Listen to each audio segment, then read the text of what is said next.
Hey guys, welcome back to another diary series with your girl Monica. So I just want to be comfortable and relaxed and have this be like therapy where I'm laying down and you guys are my therapist, and therapy is like, how was your day? Well, let's see. No, I'm just kidding.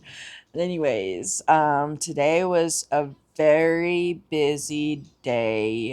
It was like, it went by so fast, guys. That's what I hate about spring and springing forward. I literally feel like my husband woke me up with coffee because I couldn't sleep, guys. We ate at midnight. So my husband's the one telling me, oh, make sure you stay up for 30 to 45 minutes so your food go down, you don't get fucked up. Okay. It was the first one or second one to knock out. I stayed up till 4:51. And I was like, okay, bitch, you need to go to bed because you in the wake up zombie like. But thank God I'm bipolar 1. So the way my bipolar works is I can be up 24 hours, or I can actually get 2 to 3 hours of sleep, if not even 1 hour, and feel like I got a full 8 hours of rest. That's how my bipolar affects me. It's not like where you're happy one moment, you're mad. No, that happens when I get my period. But other than that, my bipolar is awesome because I use it to my advantage. But then I take too much advantage of it, work my ass off, sleep poorly for a week, and then guess what happens? My body starts to shut down, and what happens? It triggers my seizures. So, if I don't get enough sleep, it will trigger me having seizures. But don't worry, guys. I hardly drive. My husband drives 95% of the time. I only drive when me and my daughter are going to therapy or when I'm taking her to school. But since I had surgery this past whole week, my husband was the one doing everything, and um, my daughter was doing whatever she can over the phone. So, yeah, it's funny because my therapist asked me, like, oh yeah, how did your daughter's psychiatrist go? And I'm like, did you forget I didn't take her? I had surgery. She's like, oh yeah, that's right, your husband took her. I'm like, yeah. I'm like, you know. So I told her how it went and stuff, but it was like, because she was out that week too, which really was awesome because I was out, she was out on vacation, so it worked out perfectly fine, So, she just saw her to other therapists, and my husband took her and all that. So, but um, next week is our last week doing the times. We're doing it at 2, and we're changing everything to before 11 because my husband's going to be working from 1:45 and he needs to be gone by like 12. So while we're getting everything, all the therapy sessions in and all that, he'll be getting ready. So by the time we come home, he's like, I don't even have to turn off the car. He'll just jump on and bounce, and I just, continue doing whatever I do with my daughters. But the thing that I was at first worried about, but now I'm just like flowing with it, is how am I gonna go live? Because my baby doesn't go to sleep at 8. Like, she just goes to sleep at 9 and 10 because this time frame got her so messed up. We're trying to get her back in a routine. And I just say, you know what? It's out of my hands. My husband's not going to be home till 10. Actually, no, he comes out at 10. He's not going to be home till 11. So I'm like, there is no way I'm going to go live at 11. And then, hopefully my daughter's asleep by then. But still, I'm like, there's no way I'm going to go live late. So I'm like, I'm just going to go live when I can.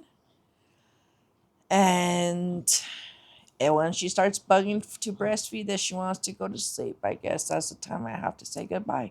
Whether I've been on for 10 minutes, 20 minutes, 30 minutes, like that's why I'm thinking, like, how can I work around my baby? Because my life revolves around her. It doesn't work the other way around. I wish. Not until they get older. Even then, my life still revolves around my 13-year-old, Because I have to work around her appointments. I have to work around her, They would try to work with my husband's schedule because that's different. But for me, I'm flexible. So it's so hard, guys. It's just really hard. You know, my therapist is like, well, hopefully your husband can save money and buy another car. I wish it was that easy. I wish we can just buy another car and be like, all right, hubby, here you go. Take off. Get yourself. Because in that case, I would just tell him to buy another Mini Cooper. That shit was the gas saver, dude. That was such an awesome gas saver car. She even know I junked it. She got mad. Like, you should have sold it to me. I was like, oh shit. But I told her the steering wheel got messed up. She would have to replace it, but she didn't care. And I was like, oh fuck. I just missed out on like $2,000. But oh well. I told her we got a van. It does okay on the gas. And the fact that he's only going like after we hit Santa Clarita is Somar, and that's where he's gonna be going. So it's not like he's gonna really be going super far. So that's a cool thing, you know. Which I was like, hey, if he works on weekends, I can drop him off at work and go back to Santa Clarita and hang out at the mall. Dude, fucking taking Sierra Highway all the way. We took Sierra Highway all the way. We passed the ranch. The movie Nope. They did it in Agua Dulce Ranch, the one with the horses, the arch. We drove by before. That's so when I saw the movie, I'm like, I was just tripping now and then because I'm like, where do I know Agua Dulce from? Duh, you drive by all the time when you go home. And I'm like, wait a minute. I Googled it. It's only 3.1 miles away from here. I'm like, oh my God, that's where they filmed the movie. I know exactly where that ranch is.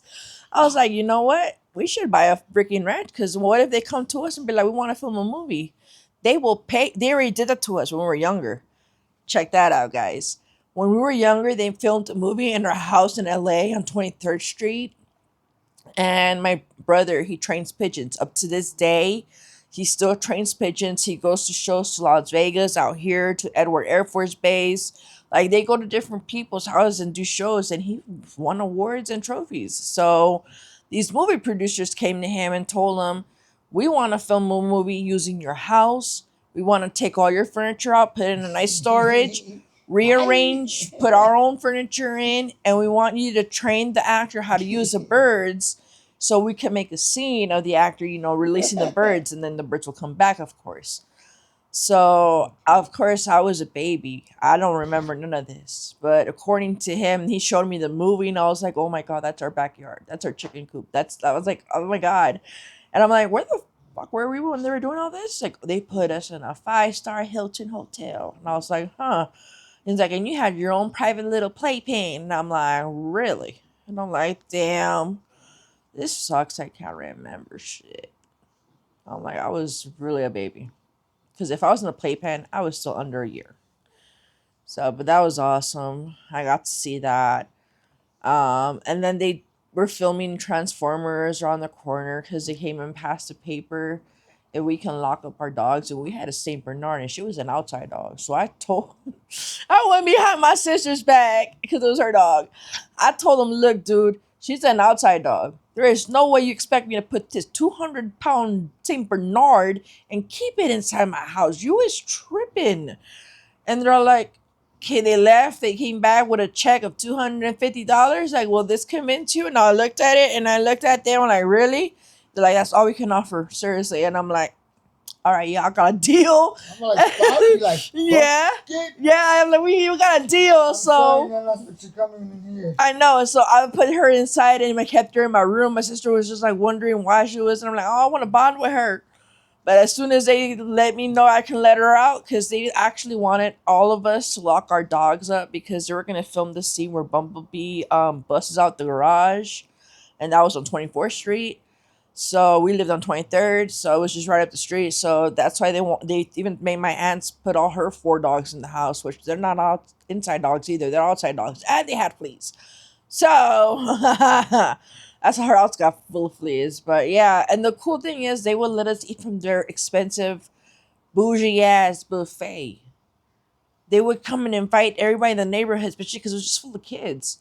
So we would all go, I'd take my kids and we stand in line and we just fucking gain some filet mignons. And of course, The Rock filmed a movie in front of my house and I got to see him and all this. And he I'll be honest, he looks pretty intimidating in real life. He looks huge. I'm not gonna lie. You know, I'm not gonna lie. He looks pretty intimidating. And he always has that baby oil on. He should get sponsored from Johnson and Johnson. Even his last name is Johnson, Dwayne Johnson. Like shit, seriously. That's why he probably got that baby. Or he probably got a secret deal going on. You know? But yeah, he looked pretty intimidating because when I was pulling out to go, leave somewhere, he was standing in the sidewalk and we made eye contact. He just nodded at me and I was like, fangirl moment. And I just kept on going about my way. And I was just like, oh my God, he looks scary as fuck. Some person I do not want to mess with. But overall, guys, everything's been good. Everything's been chill today. We just did a bunch of grocery shopping, got it all out the way for the whole month. And of course, we saved some money for whatever we might need, like milk, because we don't buy milk in bulk. We just buy everything else in bulk. Okay, that shit expires.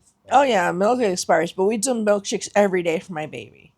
So, and sometimes I do one for me if I crave it. And I'll even add some peanut butter. Lately, I've been on a very crazy What? peanut butter phase. Wait, what? I add peanut butter in my smoothie. Really? Yes, because I've just been craving peanut butter real bad, and I've been craving pickles. Okay, I don't know about that. No, I'm gonna get my menstrual next week. So, actually, no, this week, the 14th. So, yeah. That's why I've been craving all this weird shit. And plus, when I had my surgery, they checked to see if I was pregnant, and it was negative. So that's how I know I am pregnant. So, whew, I ain't trying to get pregnant. No, no offense. I told God, whenever you think we're ready, shoot it. But for sure, no, you better take care of me when I'm having my C-section, because this girl can't have it naturally.